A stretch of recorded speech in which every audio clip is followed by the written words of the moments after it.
An existential crisis is a big deal, and depending on how you handle it in this moment, it is life-defining. What people misunderstand about an existential crisis is that oftentimes it's not about the actual life that you are living, but about what your psyche projects into the future and how it identifies with your own life.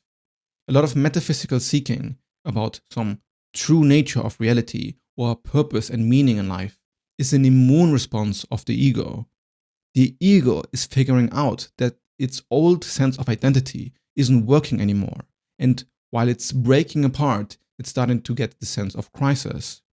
The ego is your sense of identity, and it identifies with whatever you have been attached in your life. This identity can be a marriage that has broken apart, a friend that died, or a family member that you've lost contact with. It can be a career that is falling apart, or a business that is failing. Any other experience that you're losing contact with will cause a ripple in your sense of identity. And this ripple is making you doubt who you are, what the meaning of your life is, and what hope you have for the future. The sense of hopelessness is the ego realizing its own futility. There is no hope for the ego because the ego never existed as a solid thing. Whatever you thought made you in your life, whatever you attached your sense of identity and self-worth towards, was never who you actually were, but an ego mechanism attaching itself to this experience of reality. When you have an existential crisis, it's like the ego is an egg that is breaking apart and slowly realizing that it was always about to happen at some point, that nothing in your immediate experience can be attained or owned, which is ultimately what the ego really wants. It wants to own things so it can feel that it is in control and that it is a permanent and solid thing. Once you notice that whatever you attach your identity towards isn't actually permanent or solid, the ego starts to spin narrative in its head. It starts to spin narrative about some imaginary future where everything should be perfect. It spins narrative about an evil society that has misused and abused you, and therefore you found yourself into the situation and you feel like you are a victim of your own life or your own circumstances. Or you start to get a savior complex where you feel like you need to save the world and save existence and save reality. And if this doesn't work, then basically your entire life has been a failure. From this position, you are in an extremely vulnerable state, but you also contain so much power for genuine transformation and change. There are very few things as powerful as an identity crisis, because now you have the ability to deconstruct the things that haven't been serving you and build something new that serves you in the long term. And serving can mean something much more profound than you're realizing right now, because what can serve you in this realization is the freedom from attachment to the egoic narratives, freedom from the need to be a certain type of person. So an existential crisis is like an egoic immune response towards its own dissolution, when its own dissolution is always what you actually needed. The crisis is just this need to find a new identity quickly because you feel like every sense of meaning is falling apart in your life. But the sense of meaning falling apart in your life is the ego noticing that its old attachment mechanisms aren't working anymore. So now things that you used to like are not pleasant anymore. You might have had a lot of hobbies that used to give you great comfort and a lot of love for your own experience and life. And now even these habits don't work anymore how they were supposed to work. You might find that working at your business or having some sort of narrative about your own productivity and personal development all seem quite silly and stupid, actually almost insulting to the existential depth that you're feeling right now. And it's difficult to find genuine partners that can relate to the intensity of such an experience, because they can have this very personal, narrative-driven impulse to kind of find yourself or become somebody better. But it can also literally feel like dying, because the ego is what deep down you thought you were, and now you notice you are not that. But still there is some kind of echo within your own ego architecture that kind of holds on to the past. So you keep thinking about how things used to be, how you used to be before the breakup, or before the death, or before the loss of the career or the loss of the business. So from this point of view, you are actually dying still. You are mourning a part of yourself that is slowly ceasing to exist. And the more you cling onto the past, the more it will keep hurting. The trick is that you cannot ignore your past. The existential crisis won't be resolved by ignoring the pain and not wanting to suffer and not wanting to feel all this depth that you sense. Because in this depth, you can find your authentic self. This pull toward a silent center that is in peace, independent of your external circumstances. The ego doesn't want you to believe that this exists and that this is real, because connecting precisely to this silent center is what dissolves it, but it will also lead you to an immense amount of existential peace. This path goes deep, and there's a certain point where you start to feel destabilized from the intensity and overwhelm of experience as a whole. But I can promise you that after a certain while, you notice that your entire relationship towards life improves, because even the work that you have been doing that maybe now doesn't feel as meaningful anymore can have a drive and an enjoyment to it that is completely divorced from all the ego narrative. Now you don't need to find a partner anymore in order to fulfill your sense of existence, to be validated in your own value. You don't need to build the business empire in order for you to prove your parents that you are worth existing or worthy of love. Because the silent center will show you that the love was always inherent within you. And again, the ego doesn't want this to be the case, because love is precisely what dissolves it. Ego is a rejection of love. It is resistance to what is the case. It is resistance to your own immediate experience, and it tries to convince you that you're not good enough. It's a driving engine trying to propel you forever forward, like a hamster wheel that actually leads to nowhere. And it requires an existential crisis to figure out that it actually leads to nowhere. There's no point in anything that you have been doing your entire life. And this is a shocking realization. It goes against so much of what society is trying to convince is the purpose or meaning of life. It goes to so much against what your own mind has been telling you for almost your entire life. And now you suddenly figure out, okay, this was all just in my head and it didn't mean anything and I just made it up for myself.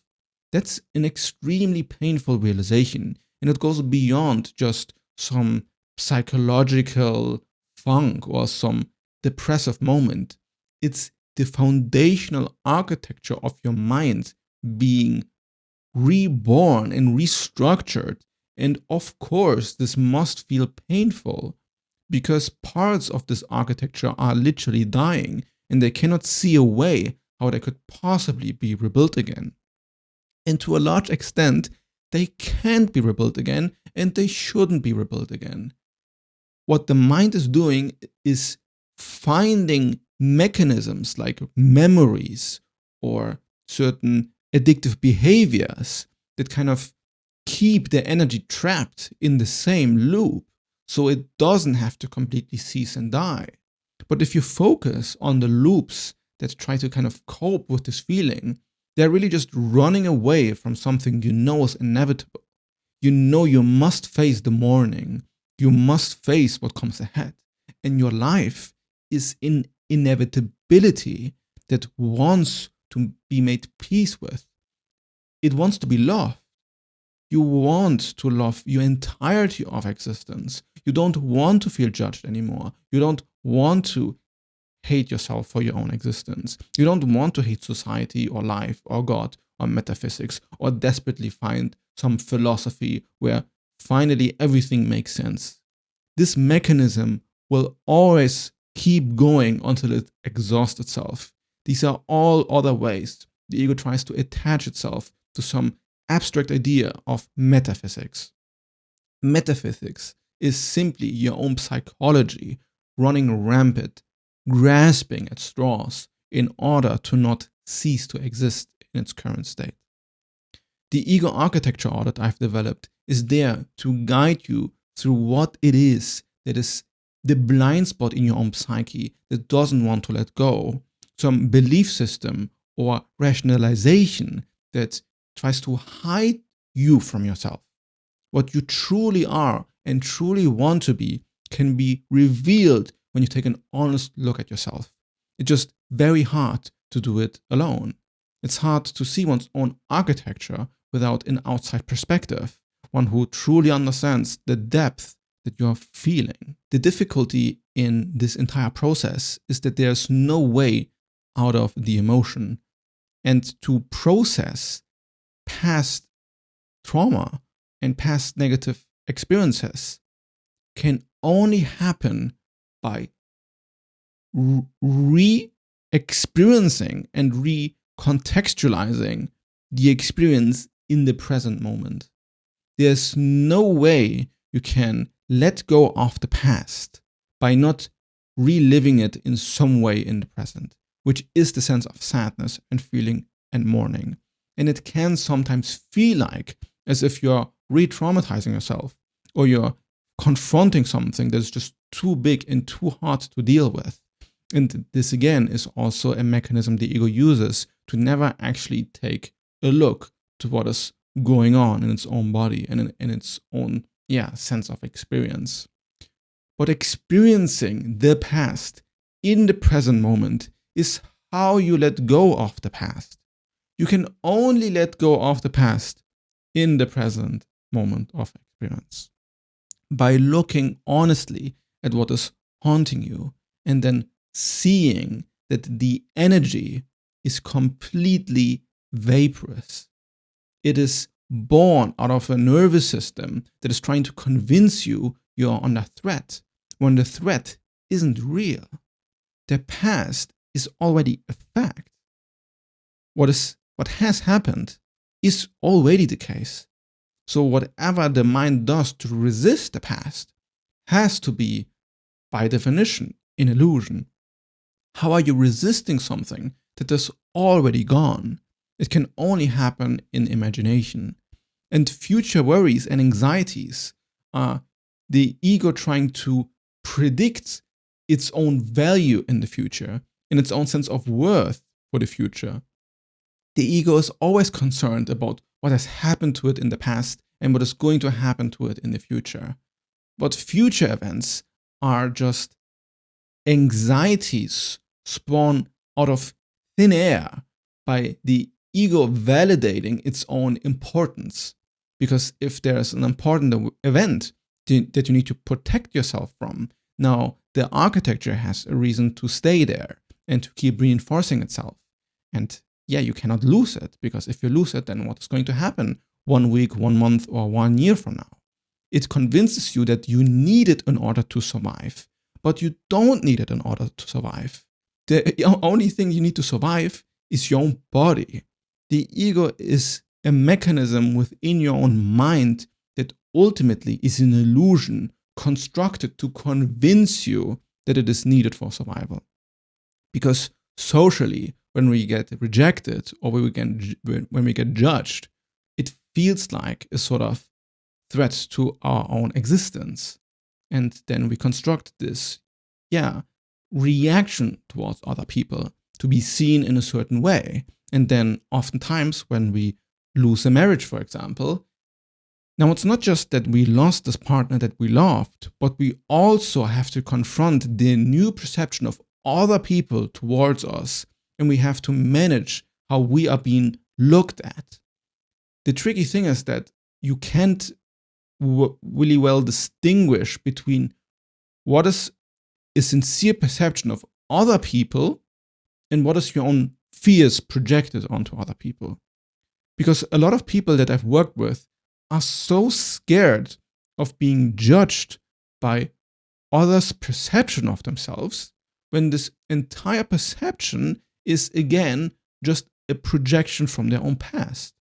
Some judgment that they received in the past is now projected towards other people, and it is being suffered in the present when it is not there at all. And you can see how the ego spins one illusion after another, and it is never satisfied, because its nature is to never be satisfied. So if you're suffering from an existential crisis right now, this is an opportunity for you to actually heal and to take your time and process what you must process. It is ultimately not a bad thing to happen, but it is the path towards a deeper relationship to yourself that at the end of the day was inevitable. It was there to find you, and now you found it. It doesn't feel nice, but I can promise that there is a light at the other end of the tunnel.